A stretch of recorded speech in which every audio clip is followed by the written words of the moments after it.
a minute early. So, yep, we have GM guy. That's John. Glad you're here, and we're gonna get this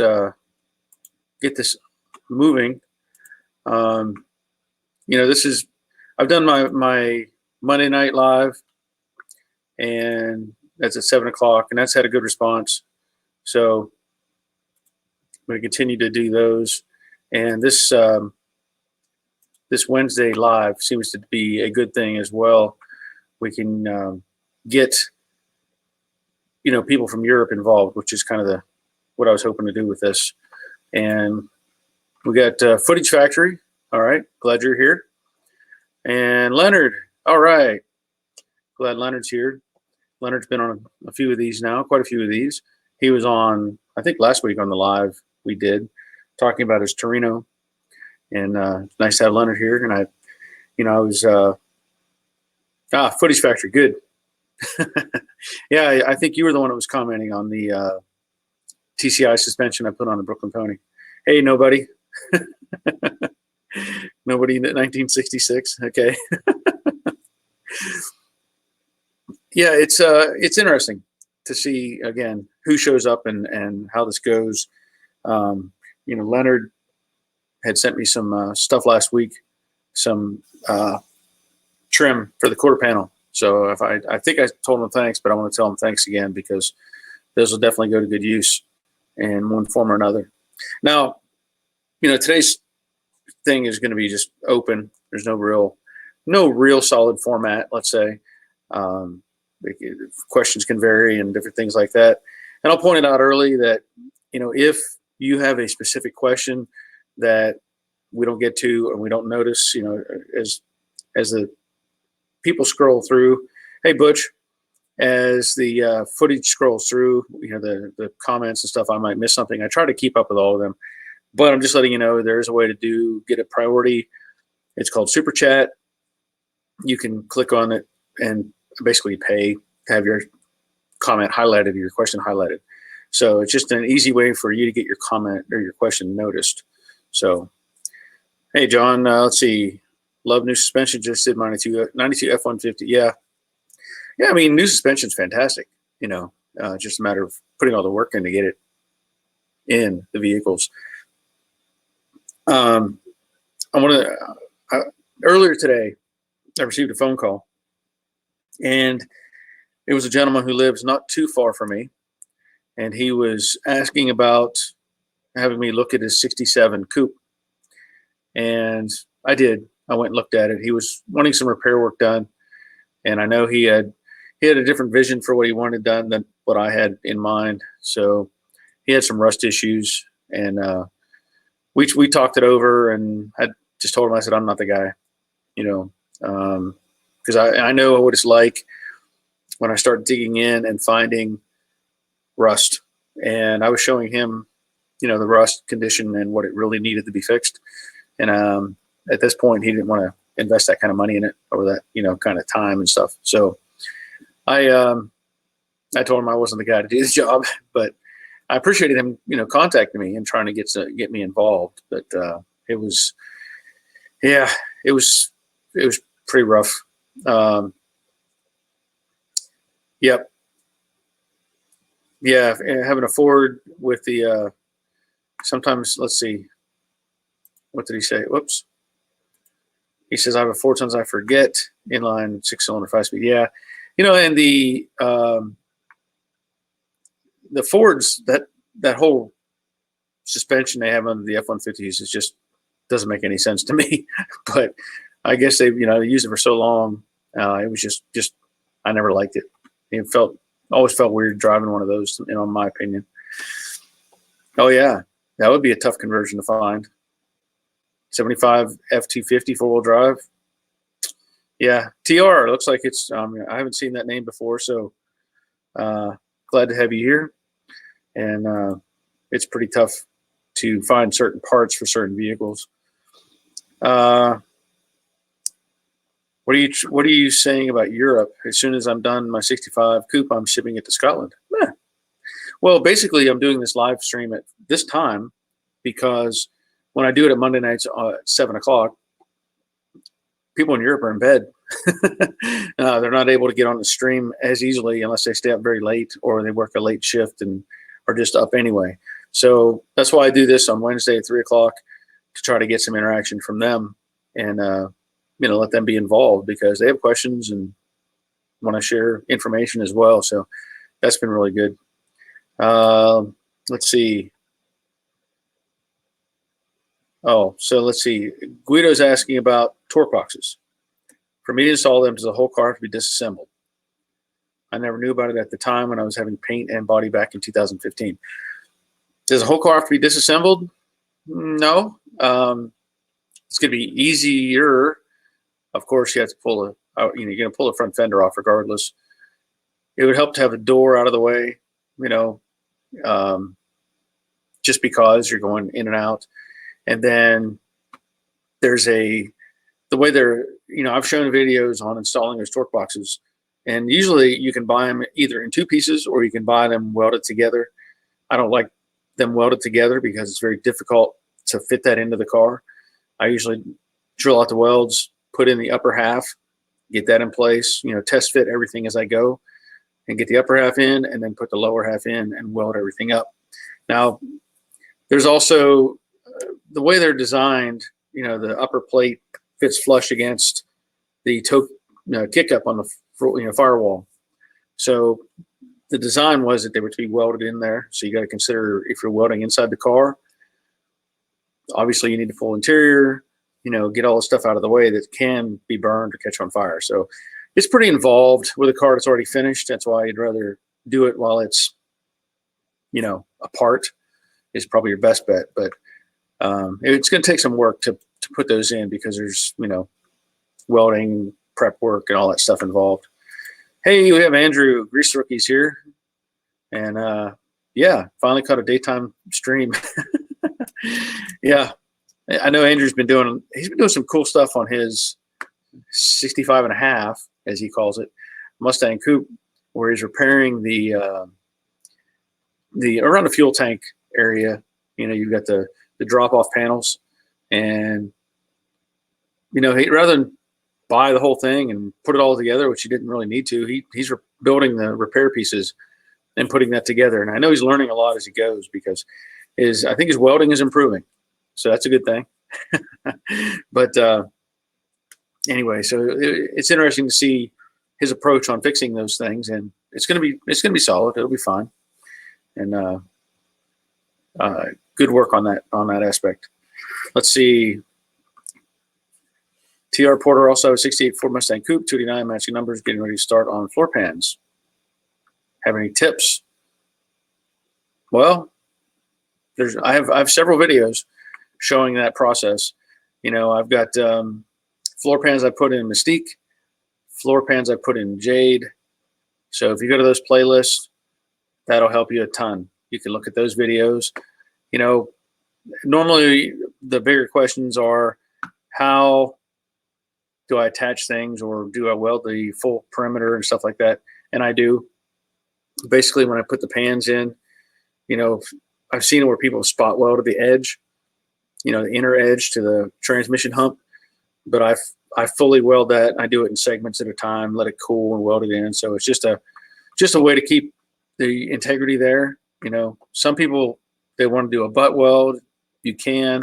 I usually do a lap weld. I overlap it about 3/8 to 1/4 inch. And then I'll trim as much as I can off the bottom side, or hammer and dolly it on the bottom side. And then, of course, it'll get seam sealed and, paint, primer, all that stuff. So go check out those videos, and you'll get some information there. Definitely the Mystique video and Jade. I think those are the only ones I've shown the pan work that I've done on those cars. So, yep, Guido. It's a good bit of work. You got to think about, like, again, welding and grinding and all that stuff. It's going to throw sparks all over the place and different things like that. So, David Outdoors, ever do a BMR suspension on a 3rd generation? Nope. Have no idea.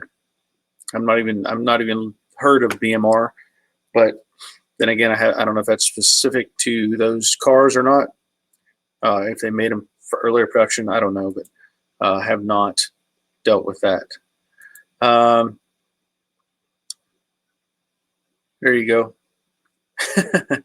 Footage Factory, watch that video. There's a lot of information there. And, the hardest part about the TCI was fitting it to the Dynacorn pieces. I've talked about this before. The frame rails for the Dynacorn, at least on the full floor pan, are fatter than the original frame rails. So the pieces didn't want to fit up, and I had to cut it and weld it and do all that stuff. So hopefully if you got stock frame rails, you're in good shape and you won't have to deal with all that. Joseph, yeah, 67 only had one torque box. If I add some frame connectors, you think it'll be strong enough? For some reason, early 67 only had a torque box on one side. I think later 67. Yeah, they did that. It was weird the way they were, I don't know, kind of experimenting, I guess. I don't know. It's up to you if you want to put in the second torque box. It does add strength. Just think about it, how it's positioned, what it does. It does add strength. For me, I'd probably put the second one in just because the first one is already there, and I'd want it to be solid all the way across. I'm not saying you have to. I'm just saying how I would probably approach it. But if you're putting in subframe connectors, that's going to help a ton. That's going to really help stiffen it up. So it's up to you overall, but me, I'd probably put it in. Just saying. Let's see. Yep.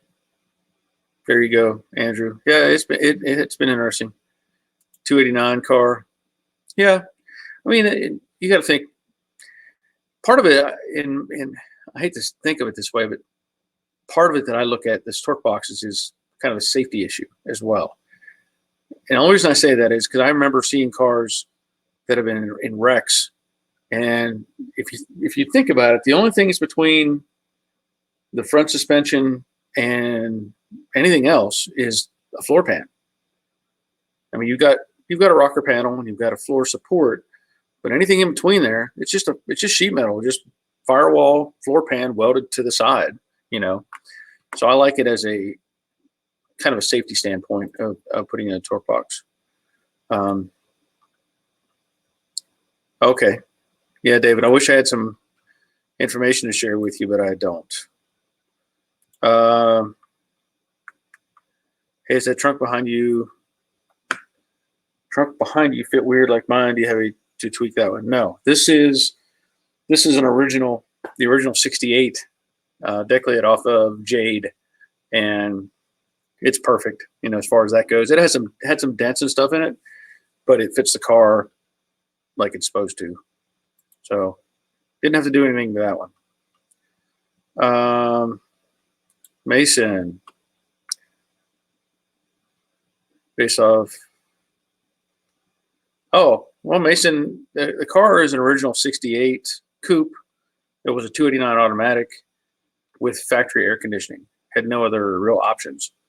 And if you go back and look at the Jade videos in the playlist, I've got several videos of it. I have a video breaking any engine, which is a 302, and then also with the exhaust that I put on it. I have it up on my trailer with it running so that people can hear the exhaust. And I'm converting it to power steering and power brakes. And I really suggest go back and look at those playlists and watch those through to see all the information. And let all the ads run too. That'll help. I need to have the ad money coming in.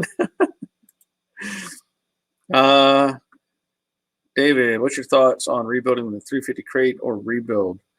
It depends. Like I have, for me, I have access to a pretty good machine shop. And if it's an engine that doesn't have any issues or it's not been modified or bored over before, I'd rebuild it. Especially, today, because you can buy an engine from Jasper or something.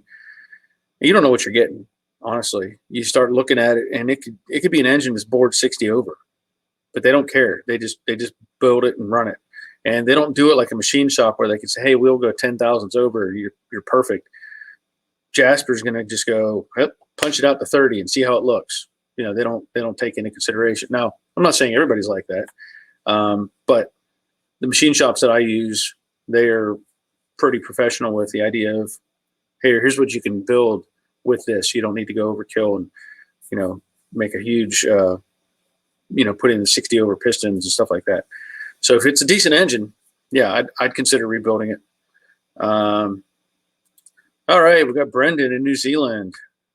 Yep, about to head to work. So I'll give you a bell for going to work, Brendan. I appreciate that. I think that's awesome that you're able to finally get back into doing some things. Let's see. Got a few high fives going on around here. Hold on a second. I've got a bunch that have skipped past my scroll as it just goes flying by, and I may not see it. So it's 7:10 a.m. in New Zealand, where Brendan is. GM got John. I've got lost. I got at least 3 or 4 Bendix drums. New inbox, out of round, frustrating, great job. Oh, out of round, brand new, and they're out of round. That's not cool. Look at Andrew Harrison from New Zealand. No, not New Zealand. He's Australia. So, I've said it before, and it's not. I'm not trying to force anybody to do, get on this live stream, but it's nice to have other people on with me, and that's an option. Now, I've had several people that have gone on here several times, but I'd like to see some new faces. If Andrew, if you want to get on here, send me an email and we'll go from there. And see if you want to get on and just tell us about the land down under. Let's see, Footage Factory. You had a lot of issues with Unicorn. I have stock rails. Oh, well, and Monday night will be the next live stream at 7. So hopefully that will help you out there. Let's see. Mason. JJ's garage said a car was burned. Do you drive it at all, or does it? That Bronco, it's gone. I had plans to build the Bronco, and it ended up somebody else wanted it worse than I did. So I sold it. I know I've left that video on there, and I've had people respond to that. Yeah, Footage Factory, let the ads run. What's crazy about this is, I generate an income from YouTube. I generate money off of Amazon. I have people on Patreon. And it's all little bits that help, in the big number system. And, I've said it before, I had ideas of possibly retiring early if I could, based on, the money I would get from my retirement and then money I could get from YouTube and other sources. That has all changed. What's really surprising, I think, is, and this isn't just me, it's all YouTubers that have been putting out stuff, that the revenue has dropped by up to 70%. That's a big number, especially for the big guys who are making, if they're making $10,000 a month and suddenly they're down making $3,000 a month, that's a huge drop. Now, I've never been to that point. So, it's not hurting me as bad, but it's still shocking to see those numbers change. Now, what is causing those numbers to drop? Well, it's people that advertise on YouTube are pulling back their resources, because if they can't sell product, they can't make money, they can't advertise. But if they're willing to advertise, hey, let the ads run. Let's get some benefit out of it for sure. Yeah, Andrew, I'm sure he's happy to get back to work. He may be gone already. It's original, never been real through a rod. Well, that might be debatable then. If it threw a rod, something's wrong. Depends on how bad it beat up the skirt, the cylinder wall, or anything like that. That may be a no-go. But only real way to tell is, let the machine shop do a, what do they call it? They do a magnetic check on it, Magnaflex. Magnaflex? Is that what they do? To do crack checks. I know there's different techniques, but let's see. Are you going to have anyone on from Europe? Say, well, if they want to be, if they want to be on, they need to shoot me an email, let me know that they're available, and yeah, I'd be happy to have somebody on. Hey, Jack's here, and hopefully, I know Jack. Last time I remember mentioning him, I think he'd epoxied the floor in his new shop, and I think he was running lights or something. So I don't know what the status is on his shop, if it's ready to go yet, because he's got that. If you look in he's got this fastback original GT Mustang, I believe, that we've talked about doing a video on before, and that may be more optional than we had said before, because it's easy to get on a plane right now. So might have to make a trip up to New Jersey and see Jack. Tune port or carb, again, that's up to you. Both have their advantages, but I've not messed with tune port. I've done a lot with carburetor stuff, but you're going to hear pluses and minuses on both sides of that. But the idea with tune port is it's much easier to just hit the key and go. Carburetor, you got to play with it a little bit. So it's up to you. Let's see, Brendan. Oh yeah, Brendan's working on his trailer. I think Leonard was asking about his trailer. So David's back to work. So give you a bell for that. Back to work in upstate New York. That's good. That's a good deal. Oh, Andrew, he is 5:15, so he's going to work soon. Yeah.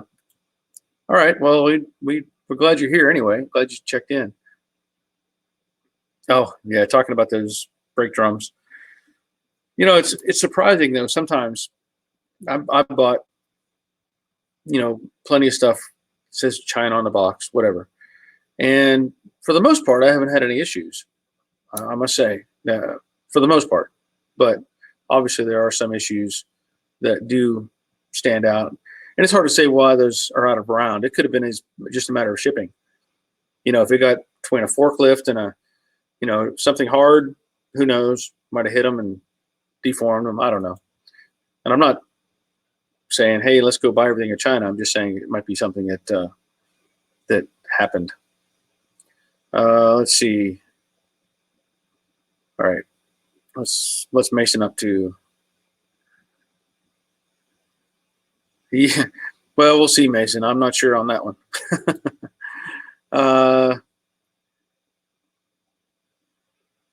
Where we go?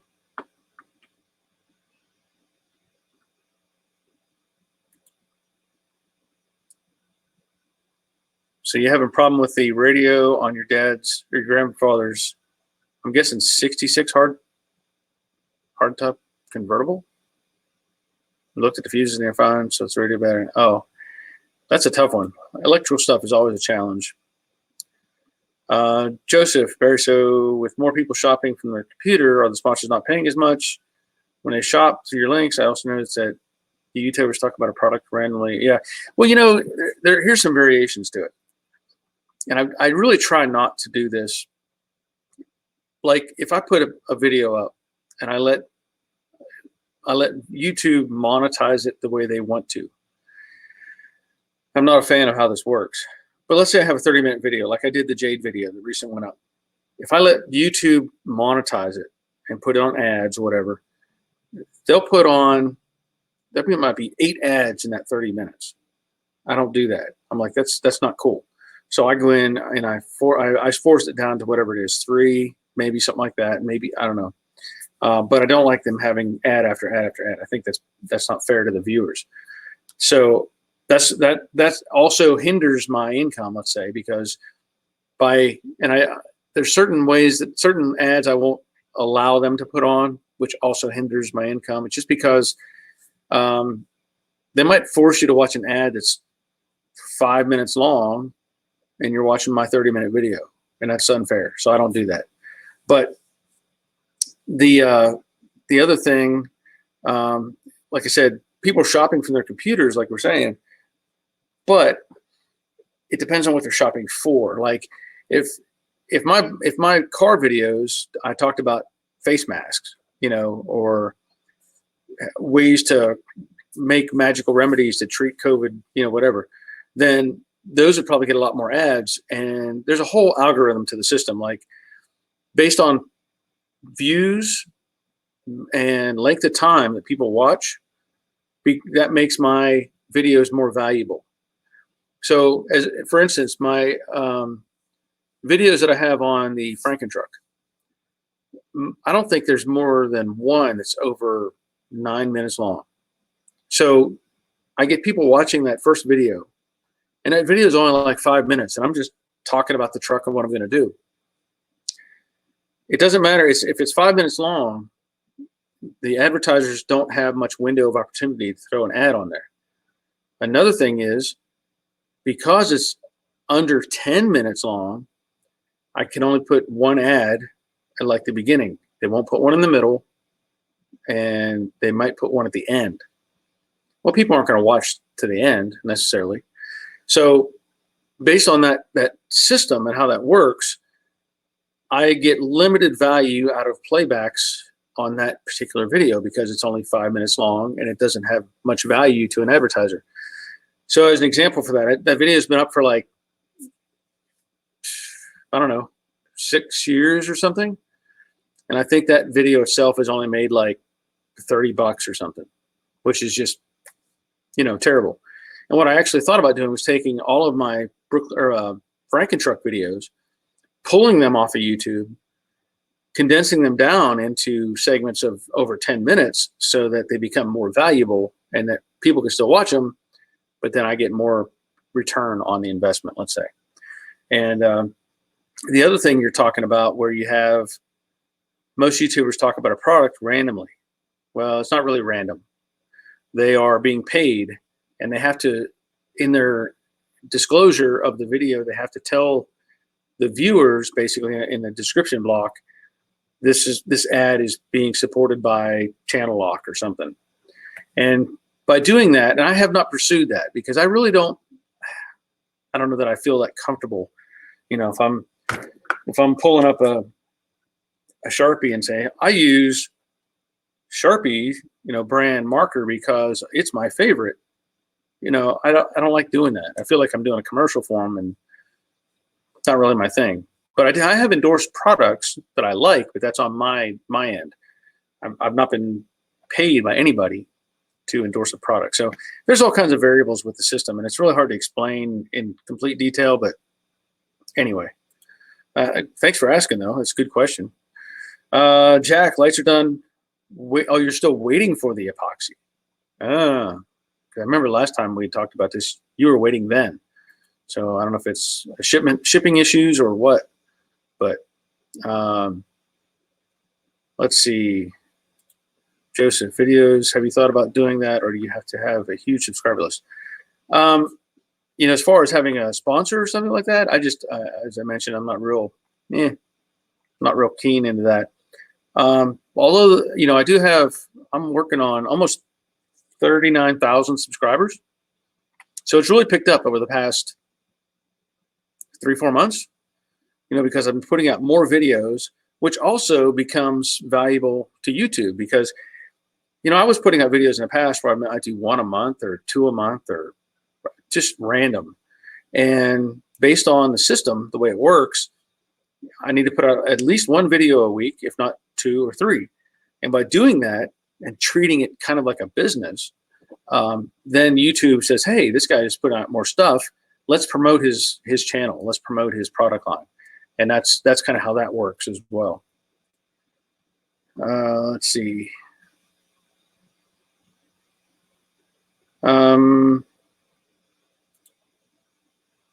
Maxim, I only try to find NOS parts on eBay. Yeah, those are getting hard to come by. It's nice if you can find them, and I know people are really charging. So let's see. Nobody. When I was a tech 20 years ago, I turned every drum and rotor before I installed it. It worked at a flat rate. Oh, okay. Yeah, I mean, it makes sense. I don't blame you at all, to make sure that it's true before it goes out the door because you don't want it to come back.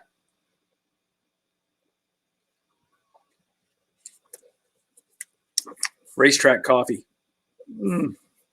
Not high on my list, but I was close to a racetrack, so I got some.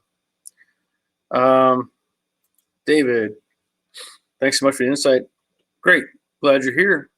I'll give you a bell for subscribing. How about that? What's Leonard saying? I have an 04 Ranger replaced the front rotors, and they were from China. Wound up having to replace them. Huh. Well, I can't say that everything is perfect. Then I'm not going to say go out and buy Chinese stuff. If you can get American, buy American. But it's tough. It's tough because anymore you can't find anything that's made in America. That's the hard part. Oh, 2008 Pontiac G6 hardtop. Okay, hardtop convertible. The fuses we checked. Yeah, I can tell you this. All of that Pontiac stuff. Pontiac. Where's it at? Right there. All of those Pontiacs had electrical problems. Could be a Grand Am, could be a Grand Prix, could be any of those things. Bonnevilles, whatever. They all had electrical problems.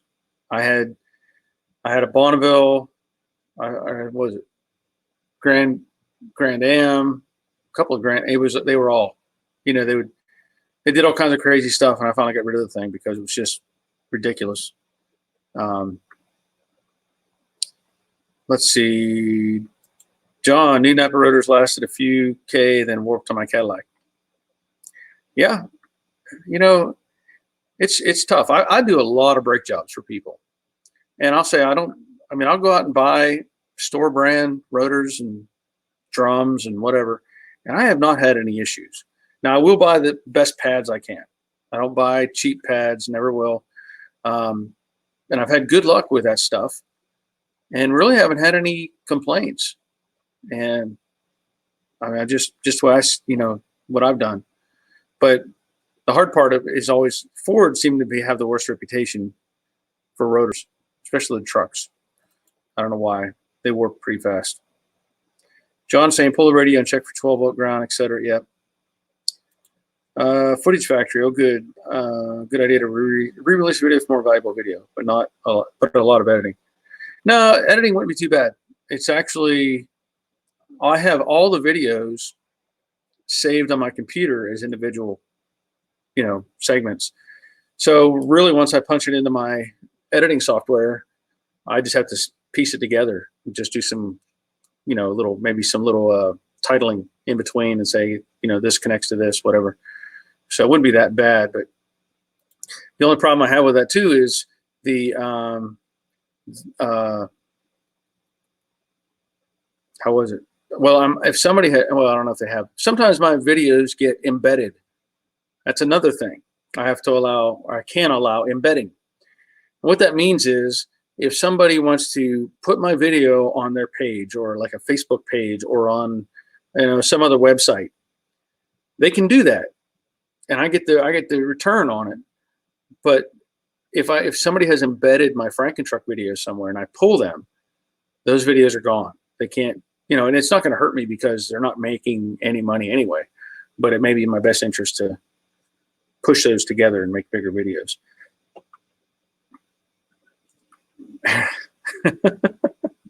So you have ads put on your videos. Here I am ripping YouTube for it. Well, it's YouTube that puts them on. I don't. It's part of the process. Like for me to make any kind of money off of it, YouTube has to put the ads on the videos. So I don't place any of the ads. I don't know anybody I don't have any connection with the people who place the ads because it's like a bidding system.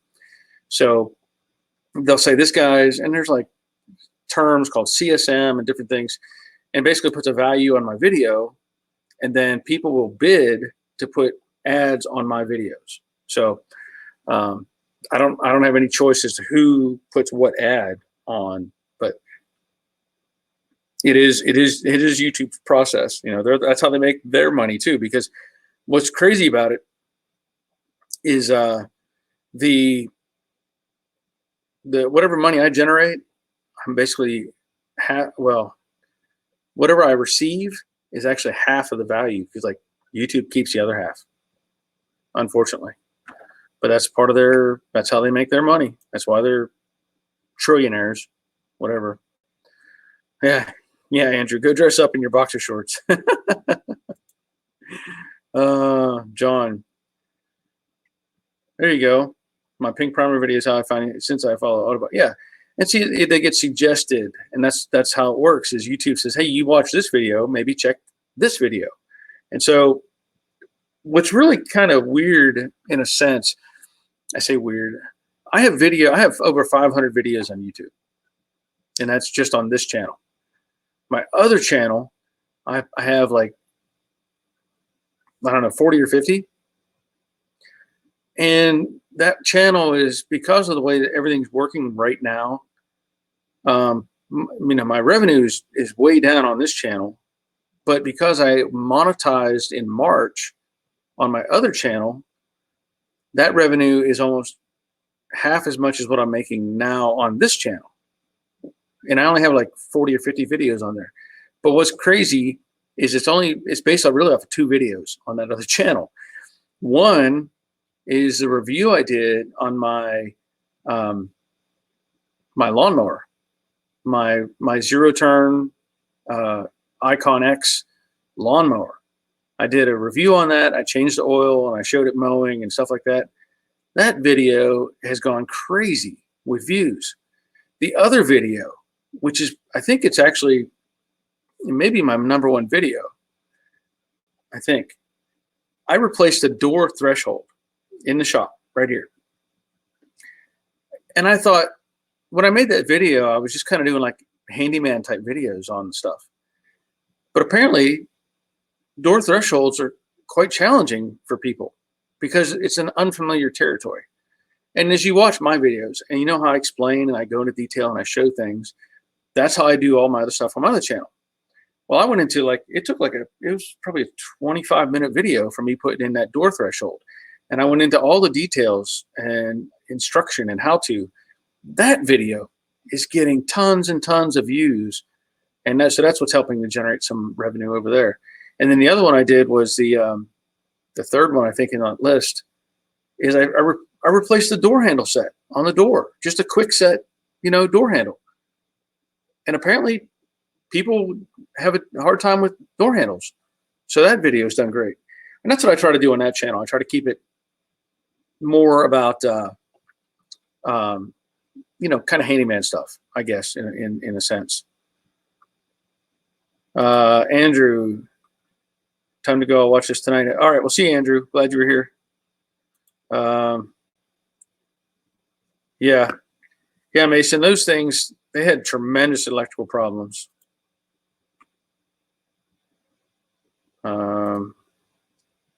Let's see. Now I'll watch Leonard says, now I'll watch the Ford videos only.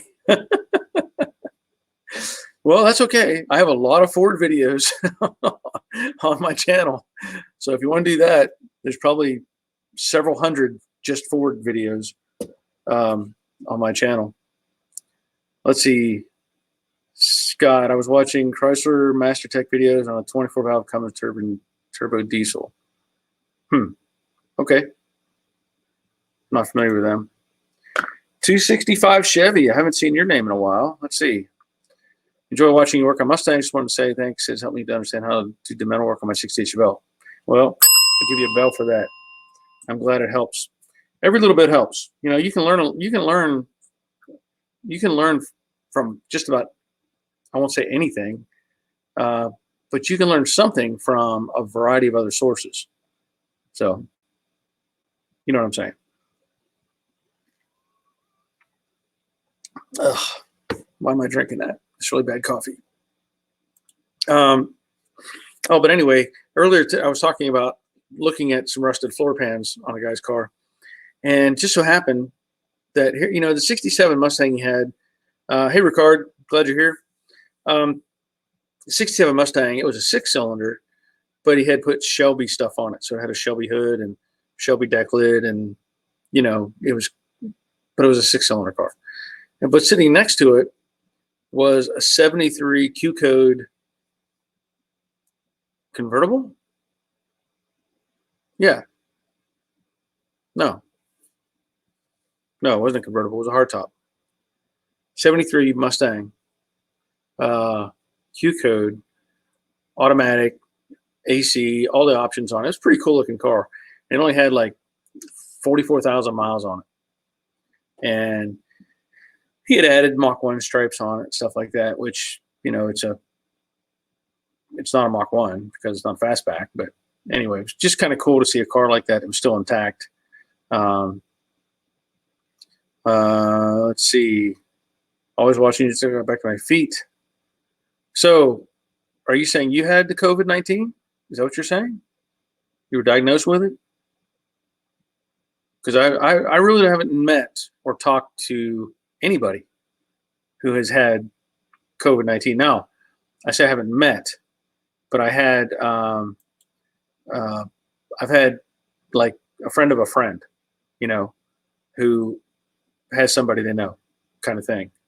But I don't know anybody specifically who has dealt with it. So, crush domestic videos with information videos for maintenance mechanics. Oh, okay, all right. Well, I guess I didn't know that, so I'll give you a bell for that.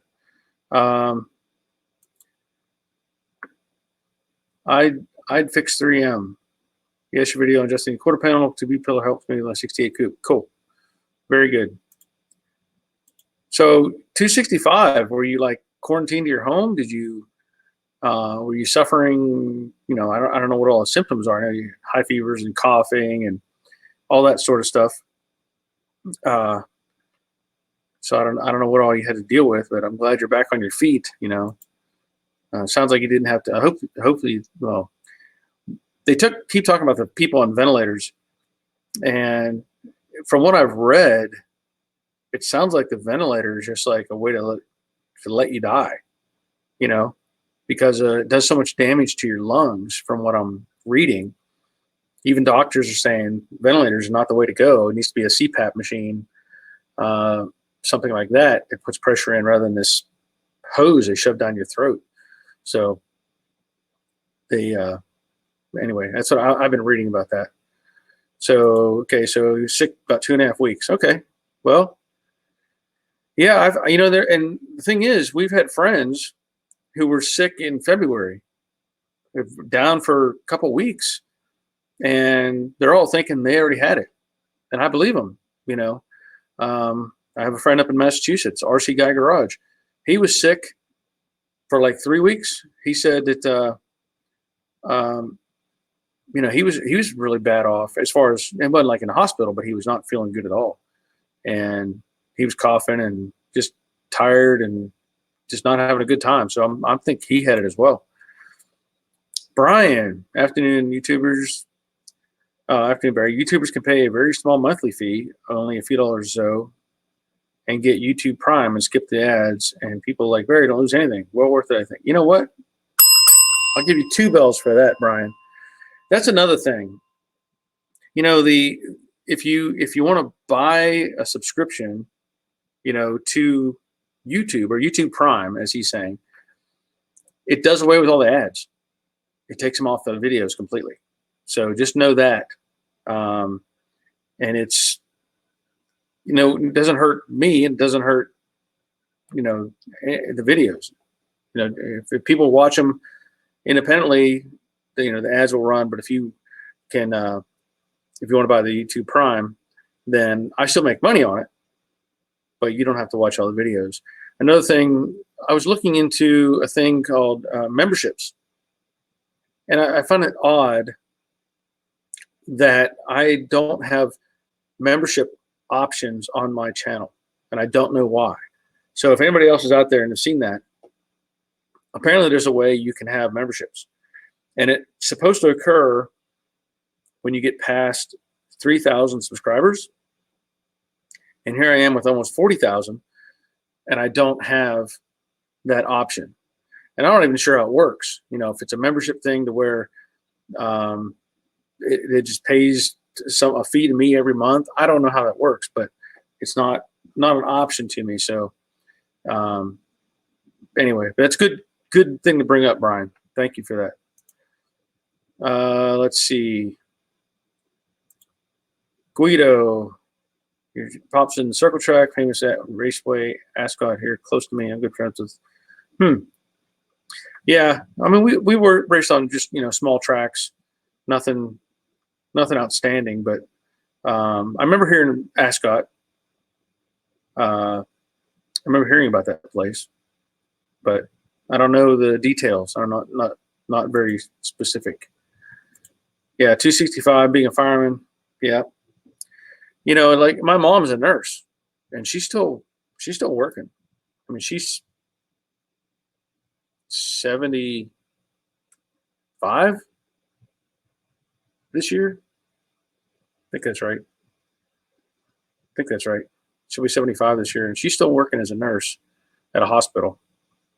So, yeah, she's trying to be very careful with exposing herself to any of the the patients that they may have, because it's pretty hard on the older people. So we know that much.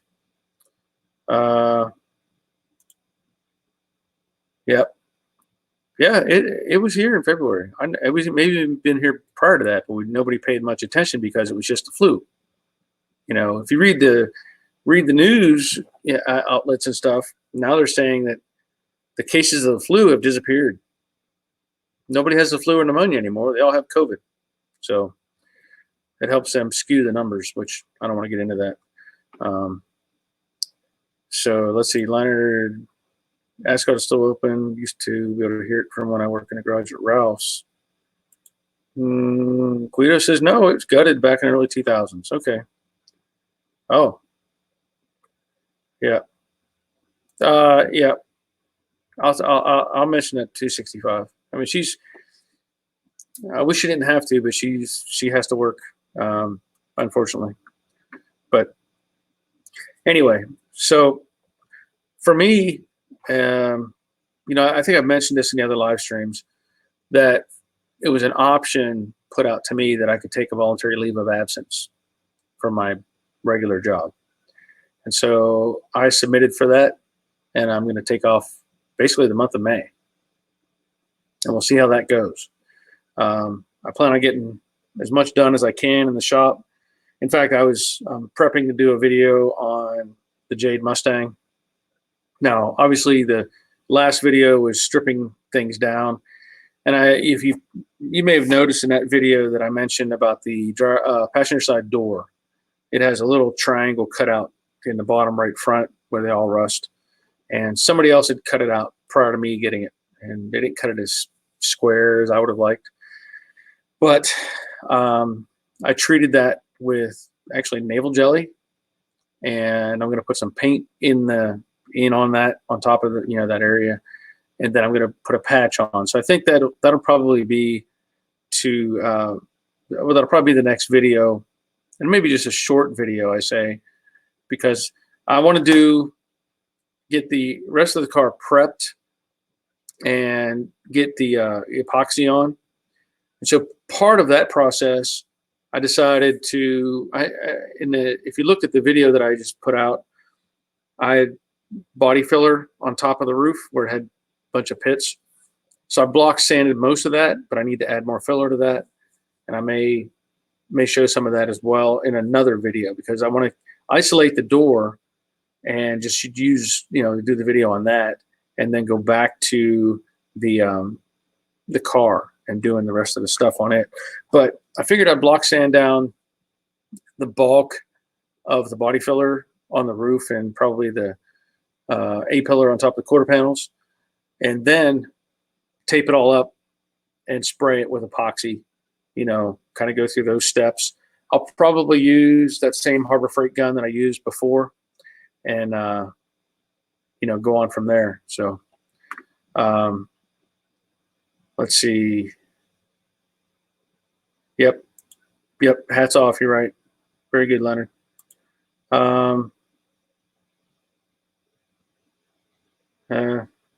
That may be, I don't know. I couldn't tell you one way or the other on that, Scott.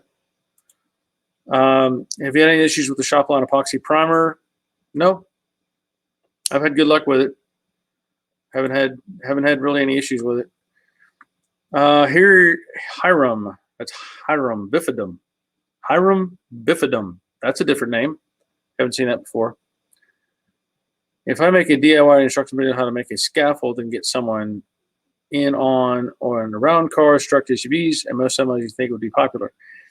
Yeah, and thank you for the $2, Hiram. Appreciate that. As a matter of fact, since you're mentioning that type of scaffold, I not to burst your bubble at all. If you make one, that's great. I did see something similar to that when I was at SEMA this past year. I don't think I have any pictures or video, but it was sounds very similar to what you're making or you want to make. And that might be interesting. So, yeah, by all means, make the video. I can't help you promote it, but somebody may be, willing to check it out. So, but again, thank you for your donation. I appreciate that. Standalone wiring. Yeah, I'm not gonna be able to give you any advice on that, Scott. Sorry. And Robert is in the house. That's cool. Glad Robert's here. And we have Karsten, Seth, Olsen. Highbury is their live stream one all Wednesday. Oh, you're talking. That's the plan. Is do everyone on one on every Wednesday at 3:00. So I'm gonna guess you're not in the United States, Karsten. I don't know where I'm just gonna guess and say like Norway or something, because that's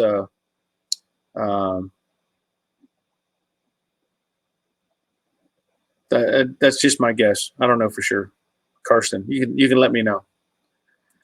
Hiram, it's interesting. The one I have is made in a half hour from garbage. Well, the one that I saw was really interesting. It had like 1-inch square tubing, and you could flip it and you could climb it, lay over. It was really interesting. I forget who made it, but it was an interesting scaffold device.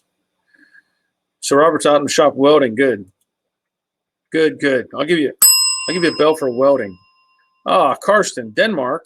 Well, what do I know? I don't know. I'm just guessing. That's not a name I'm familiar with. I'll say that. So Denmark, that's cool. Oh,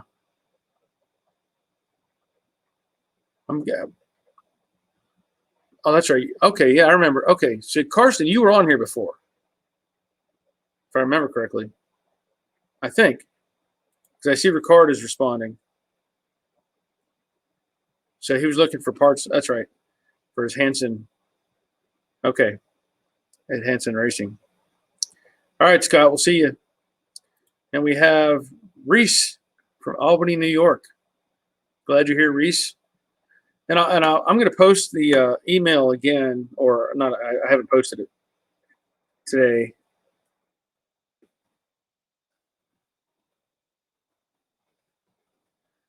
If you're interested to get on, let me make sure I got this right. I got it wrong. If you're interested in being on this live stream, by all means, let me know. I'm posting a link. There we go. Hopefully I got that right. JDaysGarage@gmail.com. Yeah. Yep. Okay. So again, if you want to be on here, and it's open to anybody, so Hiram, you didn't click on the bell. Yep. Yeah, that's the other thing. If you want to see every video that I put out, good or bad, you need to hit that little bell in the bottom right of the corner of the screen. Let's see. Joseph, Barry, what brand of filler do you use? Do you use glaze after filler at all? Well, I've said it before, and I'll say it again. This, my go-to filler. Evercoat Rage Ultra. I've used this for a long time, and I really like it. And anyway, you can use that. I do have dolphin glaze. I don't know if you're familiar with that. That I use on occasion. Comes in a little plastic kind of tube vinyl thing, whatever. Anyway, so this is by U-Pole, and I do use this product. Doesn't seem like I need it very often because I'm so happy with the Rage, but that is another brand that I use. Let's see, John, I went to school for a month on 12-volt wiring. All my cars have stereo alarms and remote starters. That's cool. I don't like wiring. I mean, I can do it, but I like wiring. I'll put it that way, but I don't like troubleshooting. I get very irritated with electrical items. Okay, so Karsten found, yeah, that 67 Buick. That's right. Okay. We have Maxim. What type of compressor do you use, Barry? I was thinking of purchasing a single phase. Well, if you look, let's see, what is that? My left shoulder right there. Yep. That's a 60-gallon Black Max air compressor. And for me, by myself, it works great. I wouldn't try to run multiple tools at the same time, but I've had that compressor in here. That compressor has been running in this shop 25 years, maybe 20, 25 years, something like that. And it's still running. So 60-gallon is what I use. And I want to upgrade at some point, but I'm waiting for it to just completely die. But it's not. Oh, okay. Great, Brian. I'll give you a bell for that. I think you're talking about the bristle disc, as I call it. Yeah, those things are fantastic. So awesome. Glad you're into that. Guido, selling your swag is a decent income. Not really. The difficulty with, I have this stuff I sell on Teespring.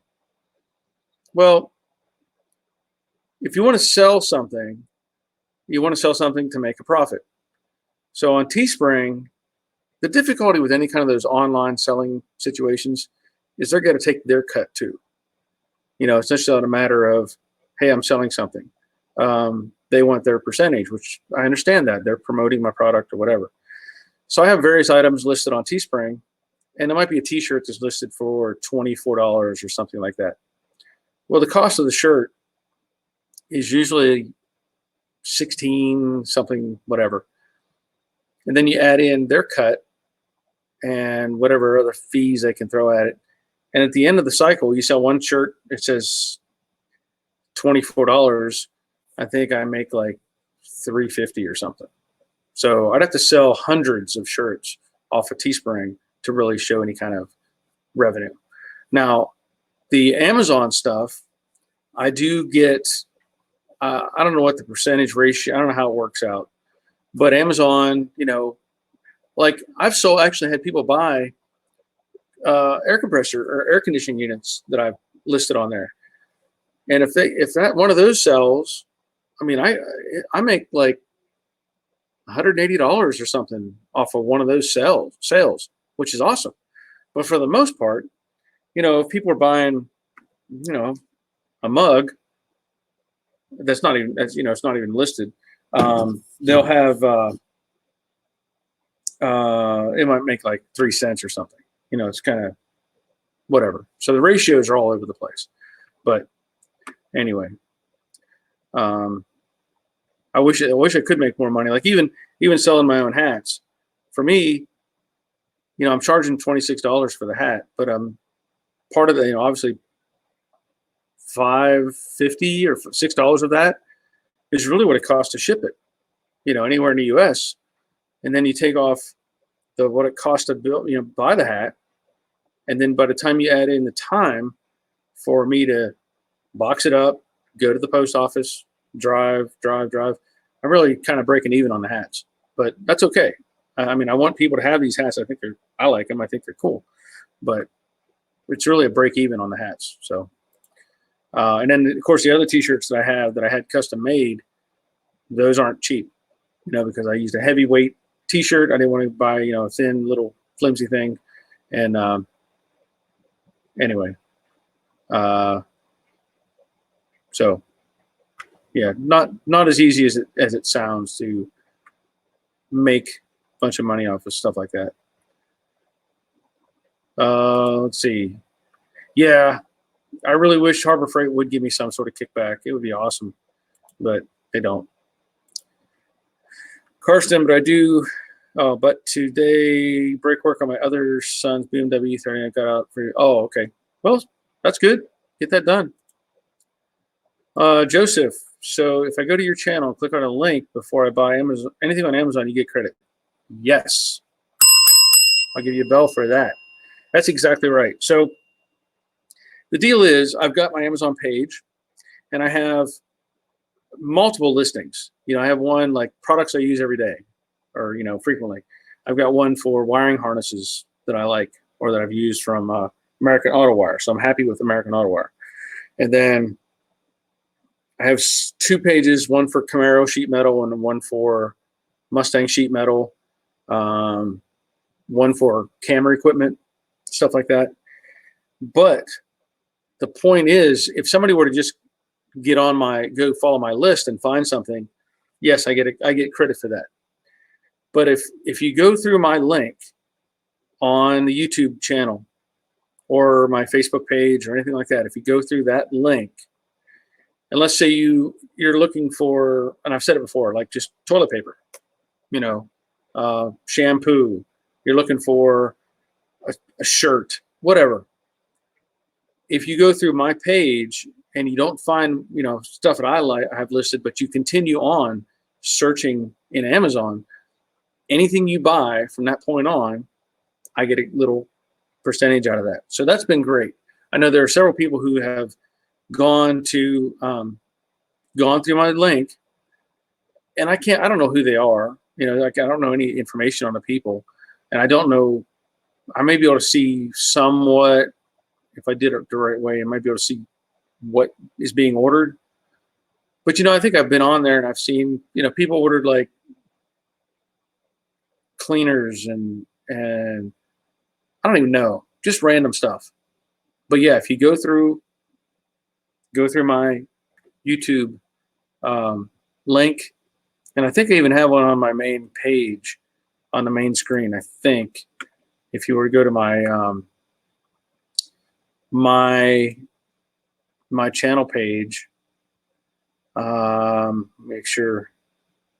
Yeah, there is a link on my Amazon page. If you go to the header where it has a couple pictures of me and says J Daddy's Garage, over on the right, it's got an Instagram link, a Teespring link, an Amazon link, and a Patreon link. And so if you go through that Amazon link, that'll take you straight to my page as well. So thank you for that. Good question. Oh. Yeah, I'm not familiar with the handbrakes on BMW, but I'll just agree with you. How about that? Ricard, this is the tricky part.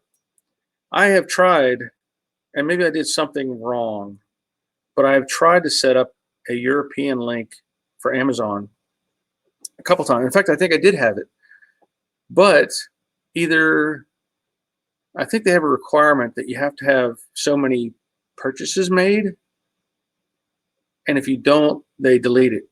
It's not valuable to them to maintain that page.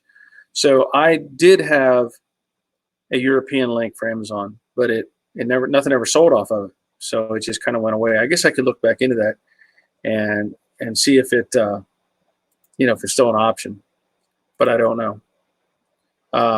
Good question though. I don't know if you can hear it or not. It's raining, which is okay. We haven't had rain in a week or so, so we'll take the rain. But anyway, what I was saying, with the Jade videos and stuff, I'm going to do a door patch repair And I think I did that on the other. I know I did the repair on the driver's door, and I don't know if I did a video or not, but I'm going to just do a basic video, making the filler patch, welding it in, smoothing it up, and then of course that'll probably finish up that repair, and then I'll go back to stripping or prepping the car for the epoxy on it. And I'll be using, I'm pretty sure, more than likely, I'll be using that Summit brand epoxy that I used before. I think I'm out of the PPG stuff that I had, or else I'm down to not enough. You know, like I think I had a quart can that maybe had that much left in it, so that's not going to help me at all. But I'll do that, and you know, there's a few things that I just need to address with that Mustang. But of course, I'll pull the wheels back off before I spray any primers on it and tape everything up and all that sort of thing. But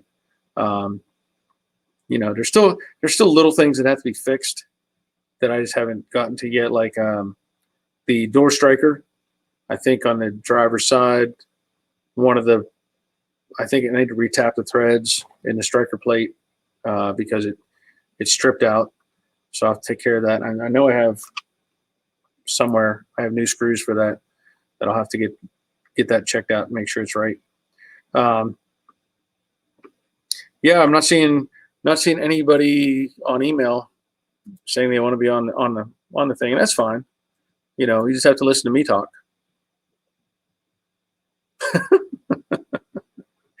Anyway, now Ricard, I know he has had he's been working on that front suspension or front frame rails on his Mach 1. I don't know if he's finished welding those in yet or not. Maybe he can give us some response on that and give us an update.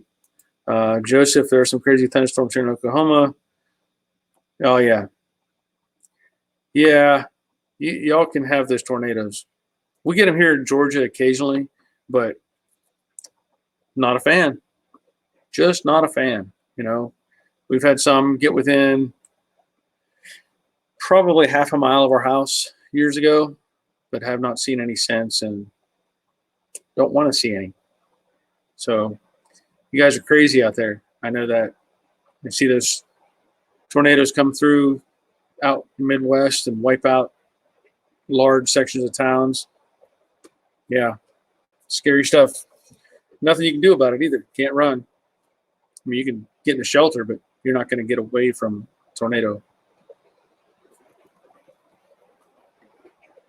Unless you're on TV watching the movies. I forget what was that show, Twister? Or they were outrunning tornadoes with what was he driving? Seemed like he was driving a Scout or something. I don't remember. But anyway, let me see. Nope, that's a different email. So it looks like still have 32 people listening in, which is good. Oh, that's the other thing. I went through, no, not that you're going to see it, but I went through, I had a bunch of chrome and trim and windshield trim and all the stuff from the Jade Mustang that had been, when I got the car, it was all in the trunk, just laying in all over the place. And it has been moved around for quite some time around the shop.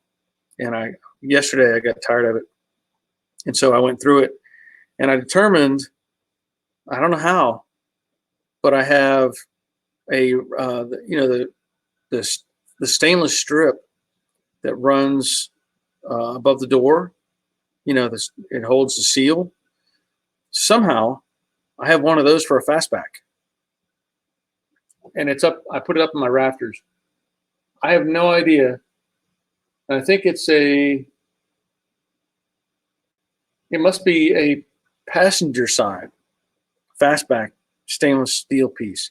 I have no idea how that came with the car. And then I found two trim pieces, the door threshold, the aluminum piece. I have like 3 sets of those that will fit the 68 because they have screws on top And then as it rolls over into the car, it has screws going into the inner rocker. And I have this other set that I have no idea what they're for. They say Ford on them, but they're actually longer than the door pieces I have for the 68. So I have to assume, I don't know. Because when I bought this car, this guy had a bunch of parts. Maybe he just threw everything in the car with it.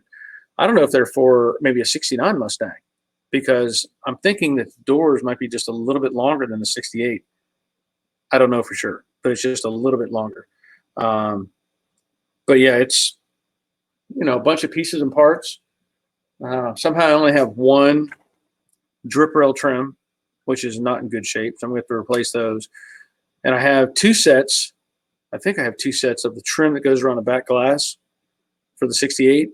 And then, of course, the Jade Mustang was a vinyl top car, which I'm not putting back on. So I have the pieces that run where the separation is between the roof and the quarter panel. So I have those two pieces as well. But I did find I have the trunk trim, that follows well right here. So I do have that, which is good. And I have all the, I have most of the pieces for the grill trim. So anyway, I was really happy to get that stuff out of the way. And then I also, oddly enough, have the rods for the vinyl, for the headliner from, I think it's the red 66 Mustang that I cut up with the plasma cutter. I believe that's where those came from. I have a set of rods that hold the headliner up in the roof. What am I gonna do with them? Nothing, but they're sitting up in the rafter. Yeah, out of the way. Anyway, yeah. It's crazy when those tornadoes come through. I don't want to have to deal with that. Let's see. Ricard has not started welding yet, still making adjustments. Okay, well, I'll give you a pass then, because I know how it's like to have to make all those adjustments to make sure everything fits right. Joseph, speaking of trim, have you tried to do any stainless trim dent repair and polishing? I have not. I've straightened out some trim before, but nothing that I'm proud of. People that do that professionally, it's worth it to hand it to them and say, here, make it straight and pretty, and I'll pay you. It's such a struggle to try to get that stuff straight and look right. And if somebody can do it and make it look fantastic, I'll pay them to do it. Yeah, you want to be on you can be on this video. If you want to be on this video, send me an email. Send it right now. Joseph, send it to joedaddysgarage@gmail.com, and we'll pop you up on this video, and you can, yeah, that'd be great to see. All you gotta do is send me an email, and I'll send you the link, and we'll go from there. So let's see, what's Leonard doing? He says he is making an adapter for the floor jack to remove the rear axle to redo it. Redo? What are you having to redo? You got some sort of issue going on with the differential or the rear diff? Leaking or something? And an adapter. Okay. Yeah, those things are not easy to handle. If I'm envisioning what you're talking about, it's not easy. Those are very cumbersome and difficult to deal with, the differential. In fact, when I was putting the 9-inch up into Brooklyn Pony up on the lift, I used a transmission jack because it's already, but you have to get it on top of the transmission jack. So I had to get, a friend of mine to get it up on top of the transmission jack, and I actually had two of the people here with me because I didn't want that to fall out and me try to catch it. And so we eased it up in and bolted it in place, but it was not fun getting that up in there. Jeff, have you ever installed convertible interrockers and torque boxes into a coupe fastback to the chassis? Any thoughts? I have not. I like the idea. And if you go back to Robert, who has been on the chat before, Robert did this to his 66, I guess it is, coupe. He put in the inner rocker panels on his 66, and he had some great advice on that. Now the inner rockers and torque boxes, the torque boxes, well, yeah, if you're gonna do the convertible inners, then you have to modify the torque box. So keep that in mind as well. Either have to modify one you have, or cut it out and put in one built for the convertible because it's got a different shape. Yep, John, thank you. Appreciate that. Thumbs up. Yep. Oh, Leonard, I'm replacing rear frame bushing and switching from 10 to 11-inch brakes. Okay. Yeah, that's good. Nobody, I just ordered those parts today. Oh, inner. Okay, the vert inners. Yeah. And Robert was talking about it with his project that, and we discussed this, I think, last week, that whenever he was putting in that inner, he was giving kind of a sequence to welding in that panel, because he was, if I remember correctly, he was suggesting you weld it drill your holes through the outer rocker, put the inner in place, clamp it all up, and then weld back through the outer rocker into the inner. Because if you go the other way, you have a hard time getting your welding tip inside, because of the way the flange is and stuff like that. So if I remember correctly, that's what he was suggesting on that as well. And even on the door jamb part of it, if I remember, he was saying, here we go. So Robert is even suggesting it's a lot of work. Cut the floor off the rocker, cut a hole in the firewall. Cut the floor off the rocker. Oh, separate the floor from the rocker. Okay. And then, yeah, because you're going to have to, that's the other thing you got to think about is the floor pan itself. Once you put once you put in that inner rocker, your floor pan will have to be a different dimension as well. So just keep that in mind. Joseph, I just sent. There's an email in the comments, and it's I'll post it again.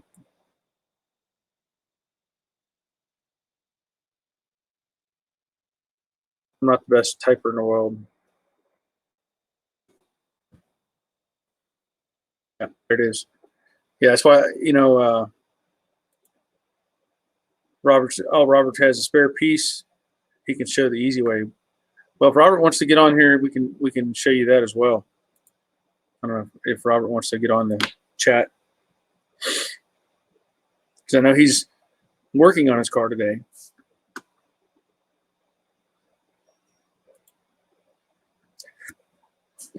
Oh, excuse me.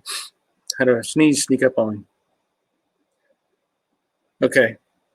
So we might have to get Robert on here so he can talk about that. Okay. So you're going to do replace the floors as well, yeah.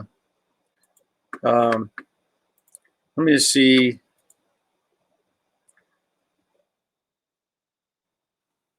Oops.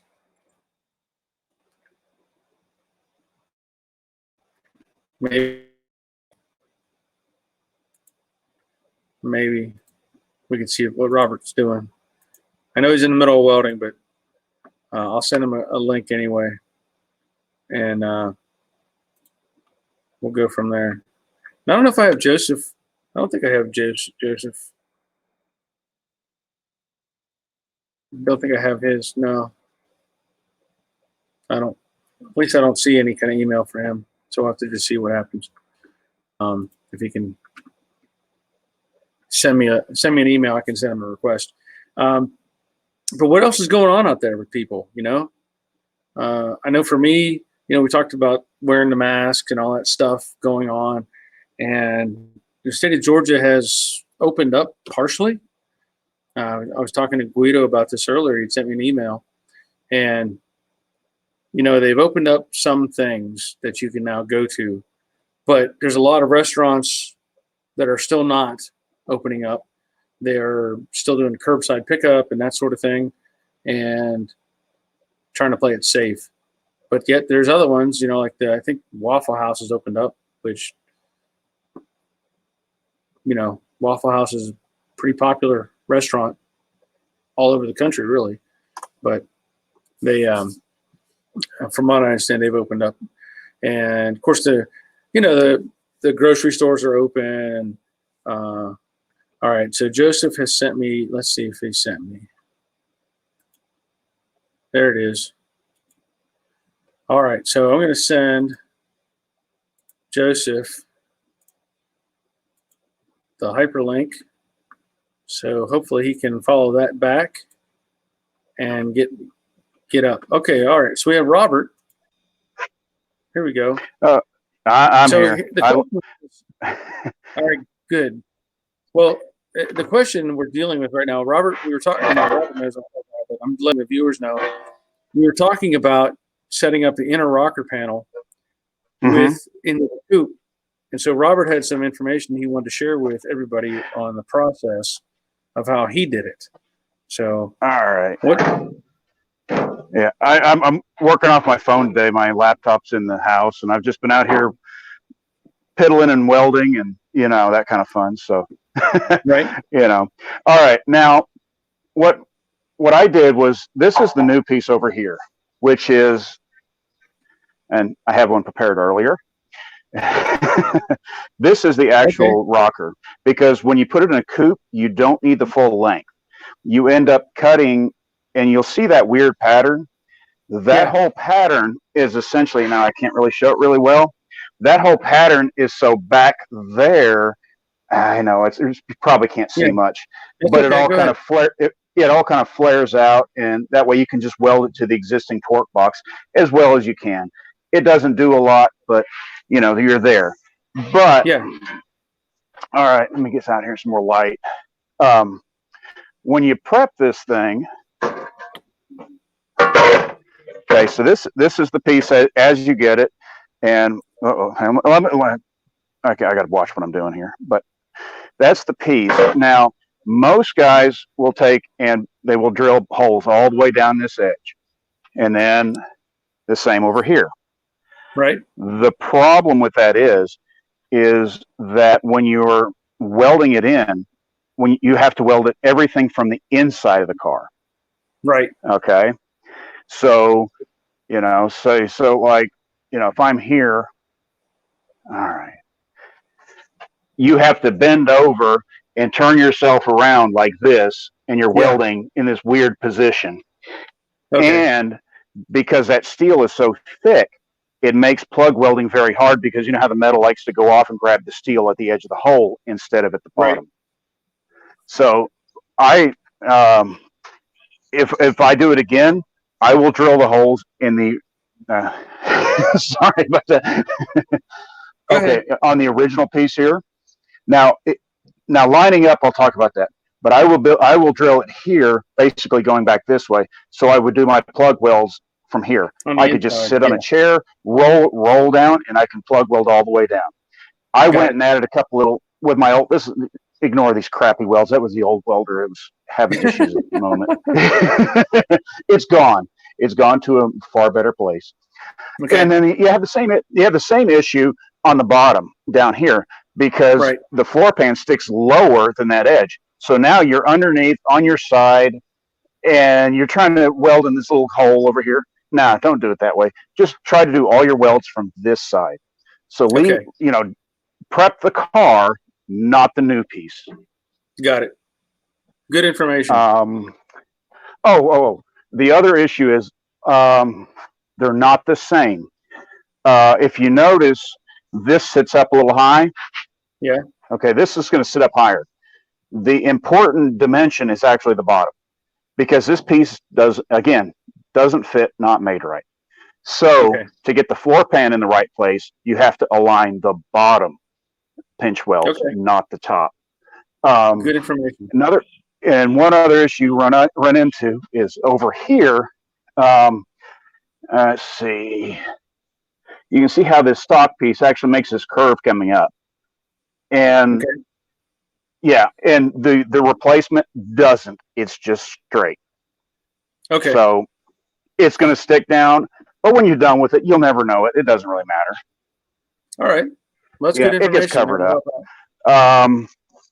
Yeah, and you end up. That's not a completed hole. Let me grab a light. Yeah, You got 100 of see them in now. there. Yeah, and I can't. And I turned it on. Now you can see how I've had to. This is not a full cutout. I just cut a little bit at a time. But the torque box will actually go through the floor pan there. So you got to cut this big, massive hole here for that to go through. So it's a lot of work to add them. But since I had to cut the front of the car off, it didn't matter. Yeah. So, but yeah, it's kind of basically, most of it right there. Okay. That's about all I got. All right. Well, I'm gonna pull you off the feed, and no bring problem. So thank you for that information. Now. No problem. All right. All right, Joseph. Hey, you're here. I am. So you were working on your trim, you said? Yeah. So I took off the trim off my 67 and brought it home, and I was working on trying to get it straight. And I bought a couple tools from Eastwood that I saw them do a video on trim work, which is kind of cool. They have this little, they call it a jeweler's anvil. Okay, I've heard of that. What it is, it's basically a flat anvil that has points on it. And what it does is you basically have this flat surface here, and you have these sharp points here that you can do round edges. But they also have a jeweler's hammer, which is a very thin end on it, and then it has a a basic circular section. But when I was watching the video, what they have you do is where you find a spot that is low, which this piece I've actually tried to work a little bit more because it had some really big dents. You can kind of see, I don't know if you can see in the light, but right there was a pretty major dent, and somewhere right in here there was a major dent. But what you actually can do is you actually can turn it over, put it on the anvil, and then take it's kind of hard to do this with one hand, but you basically find the spot, and you would lightly tap it until you hear a really, really kind of a metal to metal sound. And once you get done getting that spot raised, you actually take a file. So it's actually like a standard kind of a round file. And what you'll do is the high spots in it, you'll actually take out the high spots. And it actually seems like in the video you might be damaging the stainless, but every video I watched, they said don't be scared to take off the high spots, which I was kind of scared of doing it. And then after you take the high spots off, you basically run down through sanding. You sand it down with I want to say it's 400 grit. Then you go to 600 grit and 800 grit. And you kind of work your way up all the way to 2400 grit. And then you polish it. You basically take a rouge. All I have right now is basically a drill with a kind of a rouge polishing disc. Yep. Polishing disc. And then after you get that done, then you put some metal polish on it and polish it. But it turned out pretty nice. I mean, I'm pretty happy with it. I was kind of scared at first at doing it, and after I kind of got used, I got better the more I did it, because it seemed to the first spot I seemed to kind of get it kind of low, then I'd have to tap on it some more. But I've also started trying to rebuild my window, Yeah. my window pieces, and I took them all apart, and I bought all new gaskets and new weather stripping, and I was going to start putting those back together, but Yeah, that's a lot of work. yeah, there's a lot of you never really realize how much trim is on these cars until you get it all Yeah. in one pile. Yep. But there's quite a bit of pieces, and I'm actually thinking too I'm missing some pieces because they were all in the back of my trunk when we got the car, and I don't think the trim has actually ever been on the car, and Oh wow. I think I'm missing some. Well, the trim has never been on the car since I've had it, but Right. Sure. but I was trying to get it all nice and pretty, so when I get it painted, Yeah. I can put it all back together. But yeah. No. So you bought that from Eastwood? That setup? Yeah, the little hammer, they call it a jeweler's hammer. I Right. got it from Eastwood. It actually is nice. I mean, it's very lightweight. It's you know it's made out of, it says it's genuine hickory, so I mean it's really easy on your arm. So and then this one, I don't know what they call it. They called it something different, but it has a round end on it with a flat. And this I could really use better when I was kind of wanting to make something real flat. I could use it on a high spot. Sure. But the other one, this one works really the best when you're trying to get into really hard areas. And So what did that kit cost? well, I didn't buy it as a kit. I actually watched a couple Eastwood videos, and I had first ordered this one, and then I watched another video of a guy doing it, and he had one of these, so I bought it. So actually, all of these are kind of different. This piece comes, all these, the hammers and stuff, they all come separately. So I think this anvil was like $20. I want to say this hammer was like 15 bucks, something like that. That's reasonable. Yeah.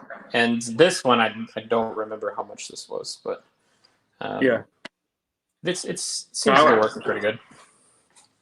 I may have to look into that because I do have some trim that I need to get addressed, but I'm not a fan of working on trim. It's just not. Yeah. I haven't really, pursued it. So it's not the easiest thing. Yeah. I thought it was gonna be. Well, it's a learned technique, Yeah. People that have done it for decades can just magically make it happen, but to learn it, it takes time. Yeah, I would say the biggest thing is when you're hitting it, it's you'll learn how much pressure to apply, because if you hit it just too hard, you'll get those little bumps and sways in it. And Right. it's really all about keeping it consistent. Yep. But I think to tell you the truth, like every piece is actually different too, because they're all different thicknesses, and the way you hit one might be different from the other. So Okay. but yeah. So where are you located? I'm actually at my house. Unfortunately my car is at my my mom and dad's house. They have a really big shop area that I put it in, so I really don't have enough room to store it with my 2-car garage. So Yeah. Plus, I don't have all the tools here and stuff to do it, because we have major tools. What state are you in? Oklahoma. Oh, Oklahoma. Oh, that's right. Yeah. Okay. Yeah. Sorry. Yeah. You had said that earlier. Sorry. Yeah. Yeah, Oklahoma. But if somebody's watching, they might not know that. So yeah, it's fairly windy here today, so I have the garage door closed. But it's after the thunderstorms came in last night. It just seems like the wind is crazy today. So yeah. Yep. But are you having anybody from Europe on today? I haven't had any volunteers. Oh. I was hoping somebody would come on, but I don't see anybody has volunteered to do it. So I guess Gotcha. not. It'll just be you for now. Gotcha.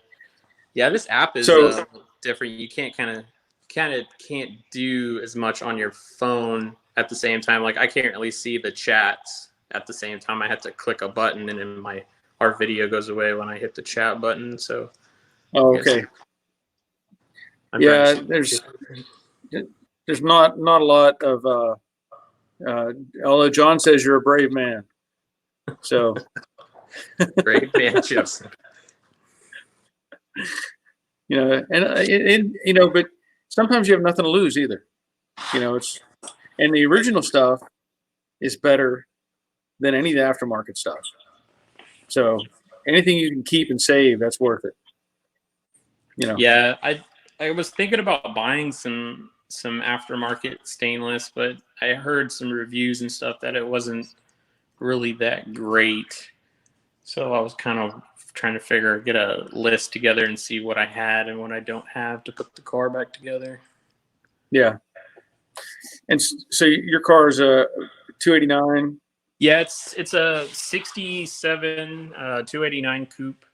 Funny thing about the car is my dad bought it back when I was probably 12 or 13, and he had it in the backyard forever. When I turned 15, I was going to start thinking about driving it to high school, so I basically tore it down in the driveway and started working on it when I was 15. Well, I don't know, I started putting money into it. I got to about where I was 17, and I was basically one of the only 17-year-olds at the time not driving because I didn't have a car because I was trying to fix the Mustang. So I ended up buying a 93 Fox body and drove it to high school. And that car was probably one of my favorite cars to drive for a long time. And then, I'm 33 now. And a couple years ago, about 2 years ago, I decided to really buckle down and start working on it. So it's been stored in my dad's shop forever, just sitting in the back, collecting dust. Like, there's a YouTube video. I have a little small YouTube video I put together after I started watching your channel. I kind of was like, I need to put me a YouTube channel together. So, but there's a small video on there that shows kind of the step-by-step of when I took it out of the garage to where it is now. And it's not really, the video is not anything special, but it's kind of cool to watch. I like to watch it because it's good to have that as a reference point too. Yeah. That way you can look back and say, well, this is where it was. Yeah. Car kind of got a weird history.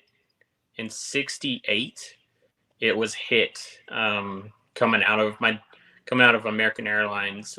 We have a big American Airlines facility out here, and a lady that worked there, she owned it, and it got T-boned in 68, and it wasn't on the road for very long, and they took it to some body shop, and the body shop wasn't that great, and they threw some flames on it and throw some Bondo in certain areas and called it good. And when I started taking it apart, I really started finding the stuff that was wrong with it. So I had to take it to a frame shop and get the frame pulled on it. And we started replacing panels and stuff. We did a whole inner and outer quarter panel replacement. Did some stuff up front with the frame rail and the engine bay compartment. We took all that metal off and put new metal on it. So nice. Sounds like it'll be a good solid car when it's all done. Yeah, hopefully. I plan on driving it for a long time. I just had a baby here in March, and I'm hoping that we can someday fix it and drive it around the country and maybe go on for some family trips and stuff. So yeah, that would be cool. Yeah. I'm going to answer a question here. I got a comment from Stuffing Things. He says, thanks for your videos. They're inspirational. I'm getting ready to restore my 66 Fastback. Your attention motivates me. I may need rear torque boxes. Big pain. Rear torque boxes are a challenge. I've not put any in, but I have seen people that have, and it is a lot of work, but if they're bad, replace them. That's I'll just say that. Um, just the way it is. We have Arthur just showing up. Yeah, Leonard, I'll forward that email to you from Ricard. We have Terry from Pinellas Park, Florida. Glad he's here.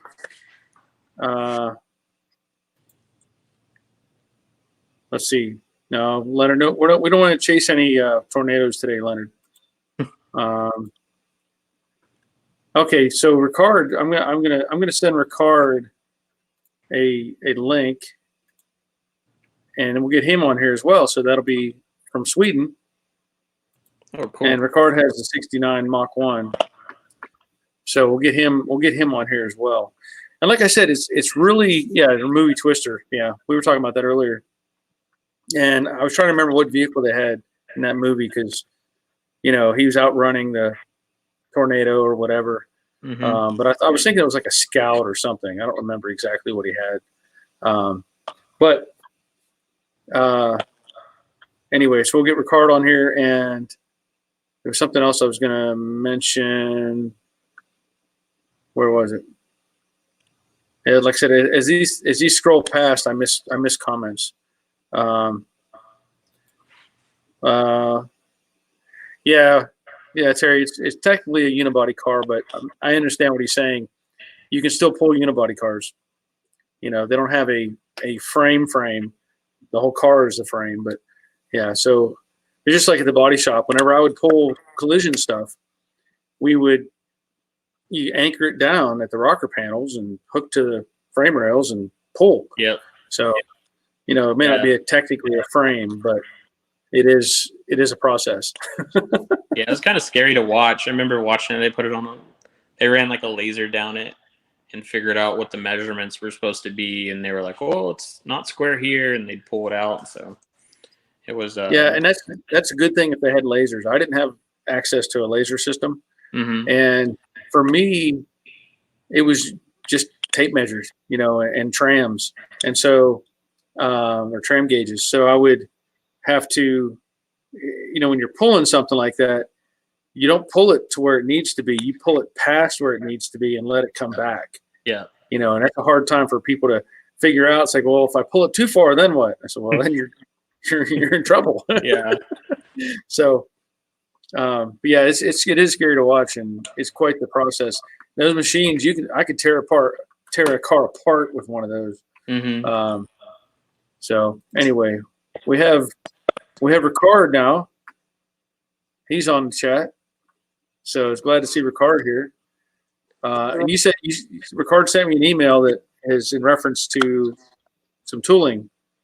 So what do you have? You want to show that, or you? Yeah, Leonard was saying there he was making an adapter for his car jack to hoist down his rear end, I guess. And Yes. I figured I'd show. If you saw the pictures there, I made them. Let me see if I can flip the camera here. Oh, okay. There. You'll get there. See if this works. There it is.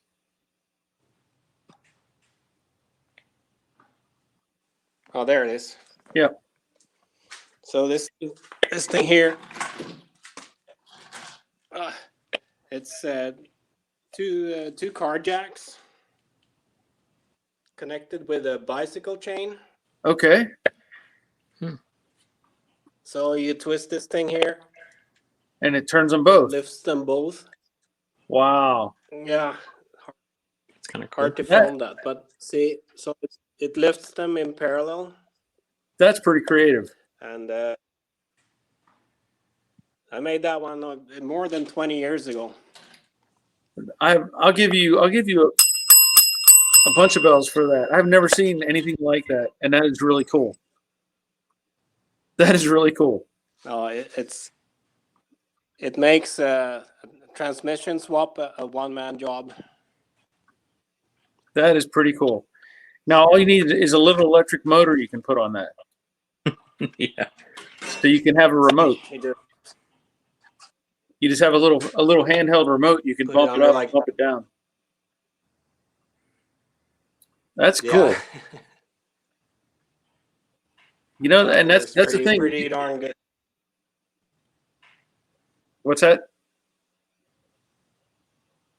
I think I'm breaking up here. I just wanted to show that. I'm not sure Okay. I can stay on the chat here because it's Okay. breaking up. All right. I'll pull you off for now then. Yeah. Okay. Yeah. So he was breaking up. That was really cool. That was pretty cool. I like to see those handmade. Yeah. tools You know like what's funny, and I'll bring this up because this has been floating around in my head for a while now. When my dad was a teenager, they had to pull an engine out of a tractor or something, and up at the farm he grew up on, and he told me about a lifting device that I would like to build, just to show the basics of. It would be like a fulcrum system, but basically, what he did, they took two chains, and they had these two chains mounted with a gap of maybe a foot between them, something like that. And the chains were attached to a giant beam up in the barn. And then he had this bar that had hooks on it. And that bar had an arm that was like 8 or 10 feet long. And in the center of the bar, between two hooks, was a drop hook where you could put another chain. Okay. So basically, you hook the chain on, or hook the hooks on the two chains, and then you would bring that centerpiece down and hook it to the engine. Well, you'd take that bar and you'd push up and move the hook up on the first chain, and then pull down and make that one your pivot point, and bring the other hook up and hook it. And basically, it was like a teeter-totter type of device, seesaw device, but with the length of the arm of being 8 or 10 feet, you had all the leverage in the world that you needed to lift a 800-pound engine. That's cool. And I thought that would be so cool to build one of those and show people that you don't, like I have an air hoist, or people have electric hoists, and it may be that, budget constraints don't allow for such things. But, and I'm not saying this is the best choice. I'm just saying back in the old days, they used whatever they could come up with and make these things happen. So seeing that little jack system by Ricard, that was pretty cool. Now, like I said, if it had a little electric motor on it, that'd be even better. You could sit there and bump it with a switch and have it just move up and down without having to turn it with your hand. Plus, it might act as a like a clutch system to where it won't unspool. Yeah. So it might be cool.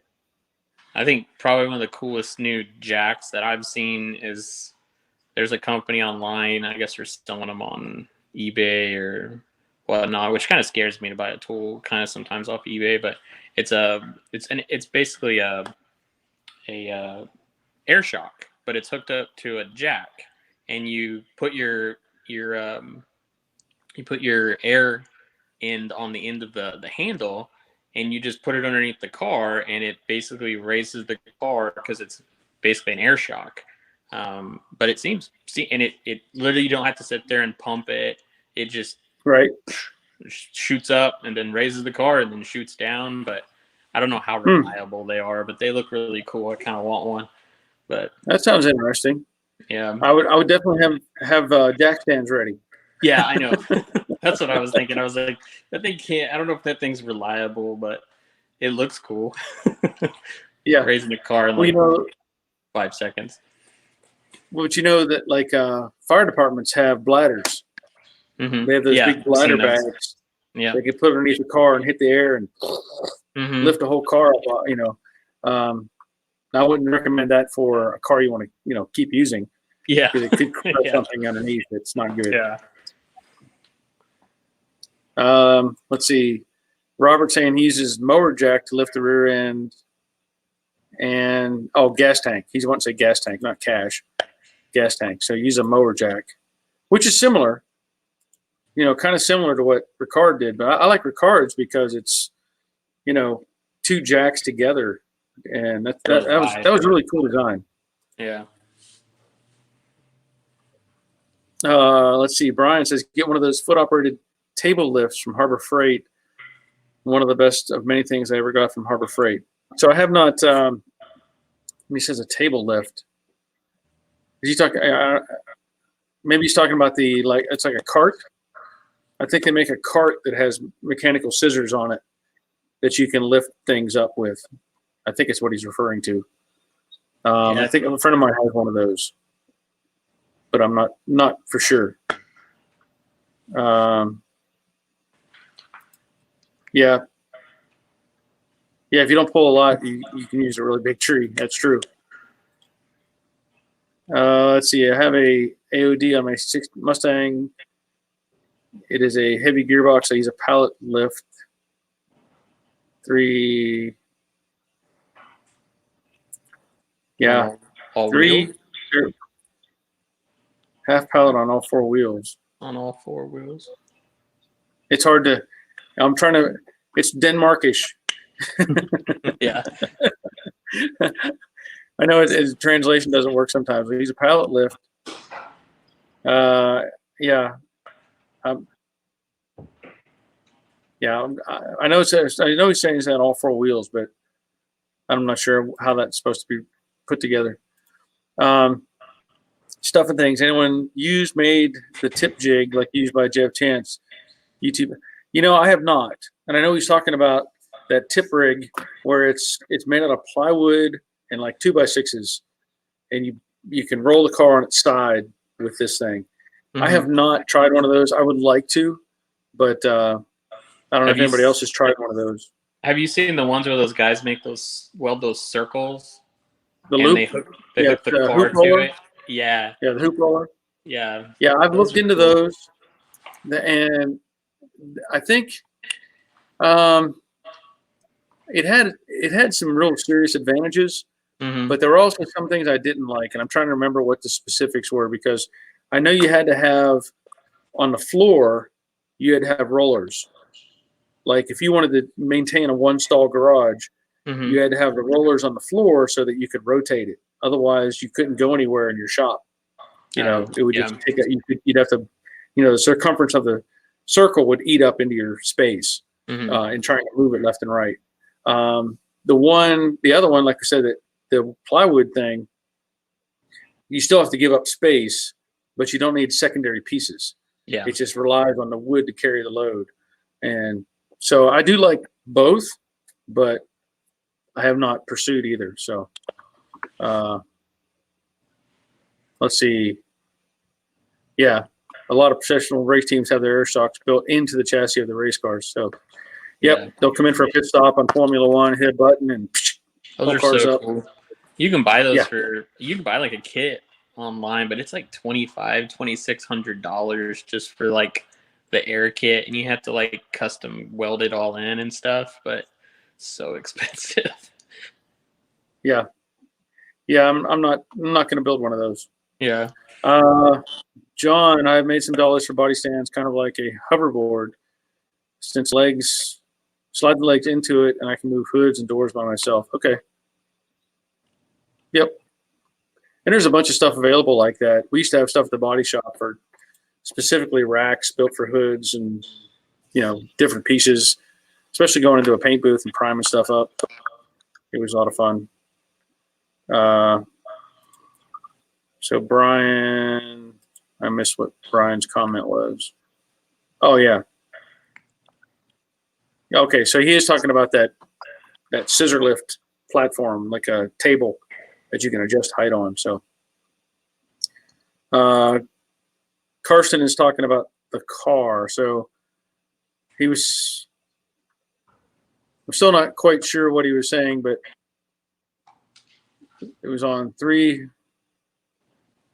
I don't know. I don't know if he was trying to say it was on all 4 wheels. If he lifted the whole car off the floor, may have been. Robert's going to be building a tip-on side jig to blast and paint the bottom. That would be great. I'd like to see you put that to use, Robert. That would be really cool to see that in action and see you building it. So that's your task. You have to make a video where you build one of those so we can all watch. I remember when I did the underside of my car, I didn't have the luxury of having a jig or anything like that. So I just raised the thing up on jack stands as high as I can go and just started working. Yeah. Now, did you put in floor pans and all that stuff? There was a tiny bit over by the driver's side that had the rust spot on the left driver's side corner. The floor pans besides that were very good condition. I cut that out and we replaced that one little piece, but everything else in it's really nice. And I got underneath it and coated it, and then I also used that on the top side of it. I sprayed the what's the name of that company? Lizard Skin. I did some Lizard Skin ceramic coating and sound dampening material and sprayed that in there, and it turned out really nice. I'm pretty satisfied with it. Good. Terry Baptist is asking, have you used a full body rotisserie? I have. I have not used it on a Mustang. I used it on several different cars at the body shop.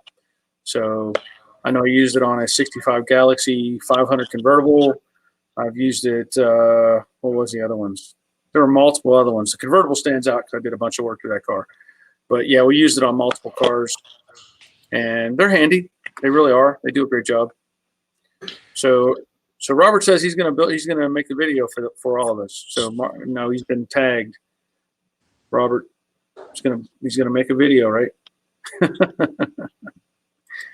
And he's a woodworker, so he'll do a good job. I know that. So what's all else is on your agenda, Joseph? So I've been on leave for a month now because maternity leave, because my work gives me about a month off of work for the baby. But tomorrow I got to go into work for the first time in like 5 weeks, so it'll be interesting. Yeah. So it's hoping it'll be like riding a bike.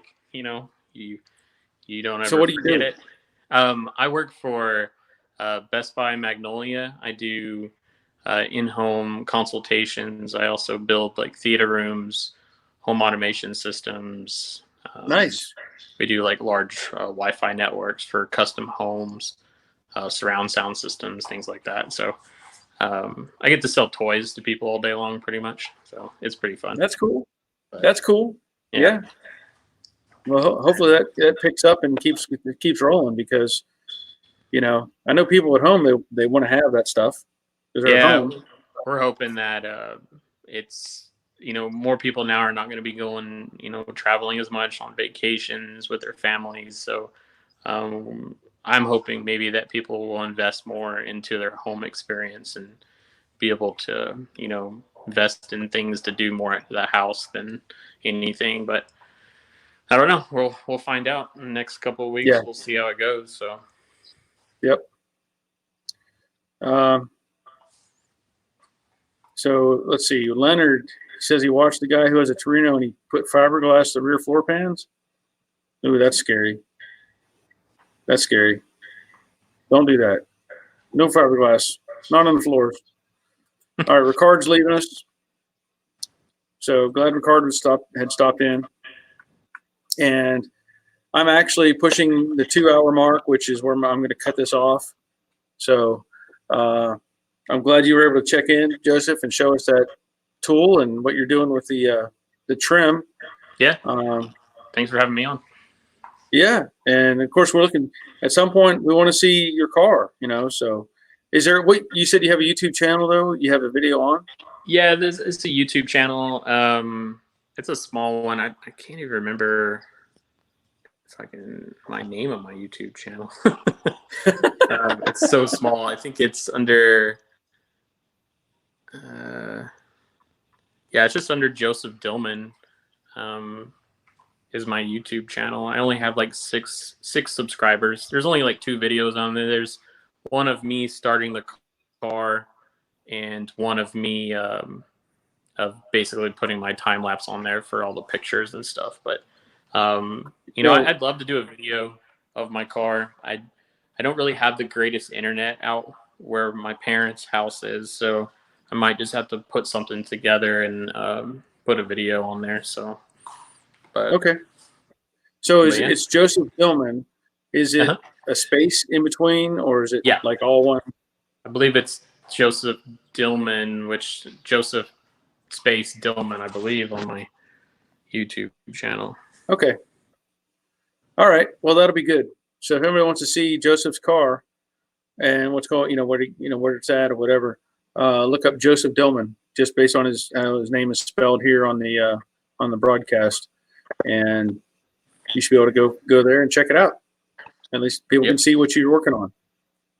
So with that, I'm going to let you go.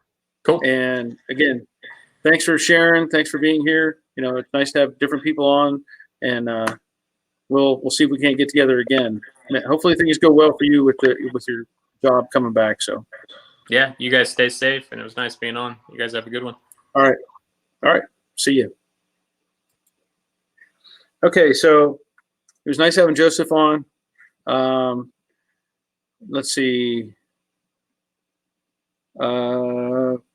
Everybody's checking out, which is fine. Still got 25 on the broadcast, which is cool. If you would, either now or if you watch this later, throw a thumbs up on the channel or on the video and stuff like that. Again, all that helps. Like I was saying earlier, just let the videos run and we'll let all the ads run. That would be very great. And try to get some more revenue going. But so Brian, catch you next time. And let's see, John is saying, thanks for the stream. I'll try to get some video of my car and possible viewers rides episode. That would be awesome. So if you're interested in doing the viewers projects, by all means, send me an email. We'll go from there. But it's past 2 hours. I've got things to do. I've got a video to make and car to work on, and that's going to be it. So thanks for being here. And we'll be back on Monday night at 7 o'clock. See ya.